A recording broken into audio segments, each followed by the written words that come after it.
किया जाता है, एज मालूम किया जाता है कि कोई टाइम स्केल होता है, उसमें हम जो है ना डेट को कैसे कैलकुलेट करें कि ताकि हमें डेट का पता चले।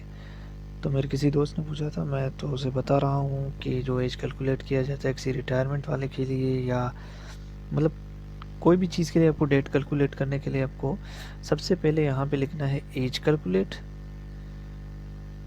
यहाँ पे लिखा है एज कैलकुलेट, आपको एज कैलकुलेट लिखना है, ठीक है। मतलब जो भी आप लिखोगे एज कैलकुलेट करना है भाई। तो सबसे पहले डेट ऑफ अपॉइंटमेंट है, जो भी उसका अपॉइंटमेंट है जब उसकी तकर्रुरी हुई है, तो आप कह सकते हो कि आप डेट ऑफ बर्थ भी कर सकते हो, ठीक है। यानी कि आप इसको डेट ऑफ बर्थ भी कर सकते हो, डेट ऑफ अपॉइंटमेंट। अब लास्ट डेट जो होता है उसका मतलब अब वाला डेट। अब मैं अपना डेट ऑफ अपॉइंटमेंट लिखूं और उसके बाद मैं अपना जो है ना अब अभी वाला जो डेट लिखूं, तो मेरी जो एज कैलकुलेट होगी वो कितनी होगी। तो सबसे पहले यहाँ पे डेट ऑफ अपॉइंटमेंट है, जो डेट ऑफ अपॉइंटमेंट है उसका लेंथ ऑफ सर्विस मालूम करने के लिए आपको डेट ऑफ अपॉइंटमेंट लेना पड़ता है। डेट ऑफ अपॉइंटमेंट जो आपको होता है, फिर आपका जो लास्ट डेट होता है वही होता है, उसके बाद जो है एज कैलकुलेट। चलिए, तो यहाँ पर मैंने किसी का एज कैलकुलेट किया है। तो ये एक 5/5/2009 को ये अपॉइंट हुआ था, तैनात हुआ था, एक अपॉइंटमेंट इसकी हुई थी। अब 5/5/2018 तक मैंने इसकी एज को कैलकुलेट किया। तो इसके लिए मैं क्या करना पड़ता है, जस्ट हमारे पास एक फार्मूला होता है, मैंने वो फार्मूला कॉपी कर दिया है। आप इस फार्मूले को नोट करो, अपने पास रखो, फिर इसका इस्तेमाल करो। मैं इसको जस्ट कॉपी करता हूँ। अब आपको ये शायद दिख रहा है। इसने सबसे पहले क्या किया है, बराबर लगाया है, फिर उसने डेट लिखा है, डेटेड इफ़, यहाँ तक उसने डेटेड इफ़ का फार्मूला लगाया है। फिर जो कॉलम बी है, यानी कि ये कॉलम और कॉलम जो सी है, यानी कि सी, बी और सी को इसने क्या किया है, इन्वर्टेड कामाज में लिखा है ईयर। सबसे पहले ईयर मुझे कैलकुलेट करके दे दो, ठीक है।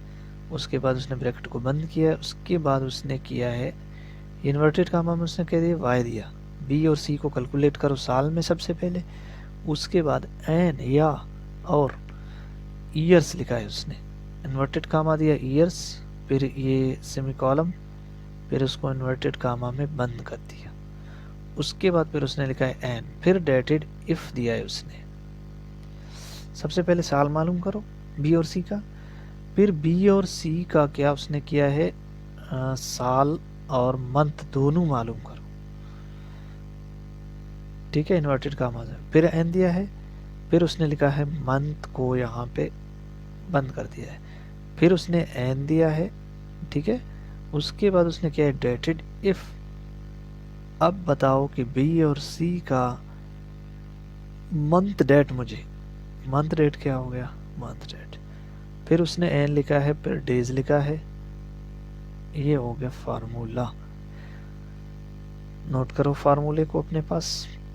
तो मैं इसको इंटर करता हूँ, ये कुछ इस तरह देखिए मेरे पास 9 साल, सबसे पहले इसने साल को कन्वर्ट किया है, उसके बाद मंथ को और फिर डेट्स को। अब मैं अपना डेट निकालता हूँ, ठीक है। अब मैं अपना एज कैलकुलेट करता हूँ, तो मैं लगाता हूँ कि मैं एक 1987 को पैदा हुआ, ठीक है। और मैं अब जो मेरा चल रहा है डेट, तो 10/12/2021 तक मैं कितने साल का होता हूँ, देखिए 34 साल 9 माह 11 दिन का मैं हो चुका हूँ, यानी कि 35 साल की एज को मैं पहुँचने वाला हूँ। तो अगर आपको एज कैलकुलेट करना है तो सबसे पहले आपको क्या करना पड़ता है,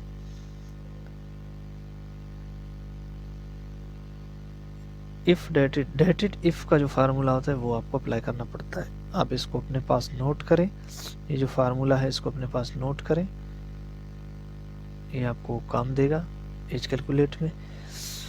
यानी कि ये बी और सी है, इनको उसने ज़्यादातर सबसे पहले साल में कन्वर्ट किया है, उसके बाद उसने किया है इनको एन लिख के, ईयर्स लिख के, फिर डेटेड इफ, फिर बी सी, फिर YM, फिर मंथ्स, फिर डेटेड, फिर MD, फिर डेज।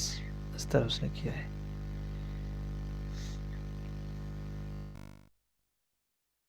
आप कोशिश करें, आप ट्राई करें तो आप कर सकोगे।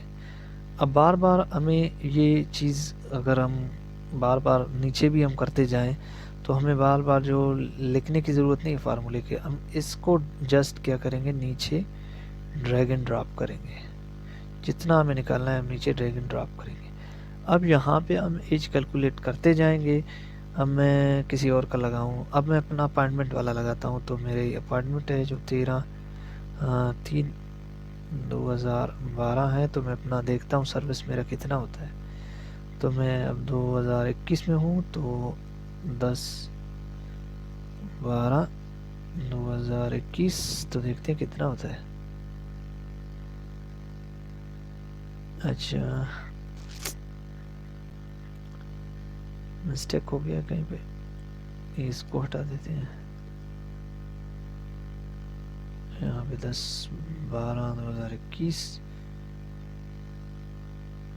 1987/2021।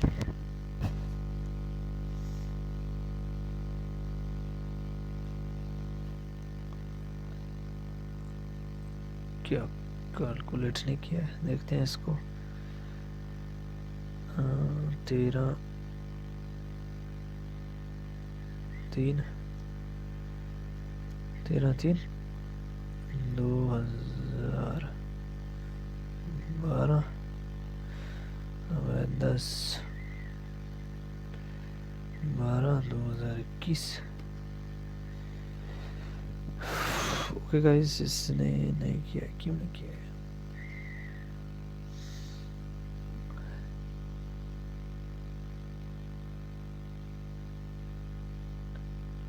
चलिए, कुछ गड़बड़ है तो इसीलिए नहीं हो रहा है, लेकिन होता है, अमूमन ऐसा होता है।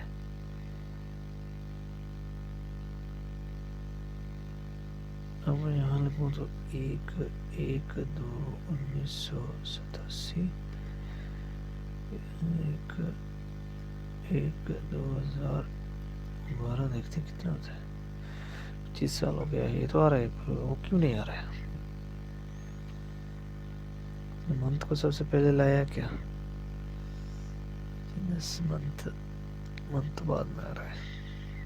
देखते हैं, 1/1/2012,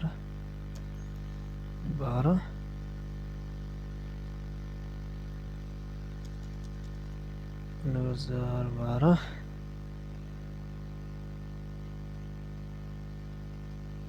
क्यों चला गया?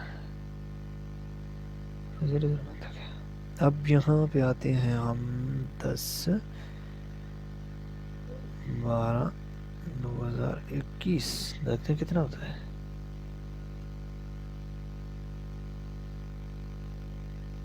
9 साल। फिर यहाँ पे क्यों नहीं आ रहा है? तो मैं इसको करता हूँ 13, इसको करता हूँ मैं 3।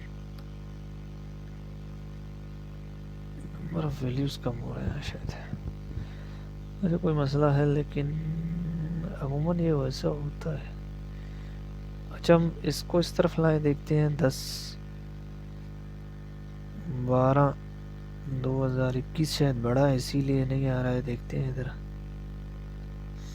अब करते हैं हम अपना 13 के बाद 3 है, 2012। अब देखते हैं कैसा होता है। फिर से वैल्यू डाल दिया इसने। चलो, शो कैलकुलेशन स्टेप्स, ठीक है, लेकिन होता है, लेकिन यहाँ पे नहीं हो रहा है। बस आप समझ गए, आप कैलकुलेशन का तरीका समझ गए, आपको फार्मूला याद आ गया। ये फार्मूला है, इसको अपने पास नोट कर ले गाइस, ठीक है। ओके गाइस, मिलते हैं नेक्स्ट वीडियो में। अल्लाह हाफ़िज़।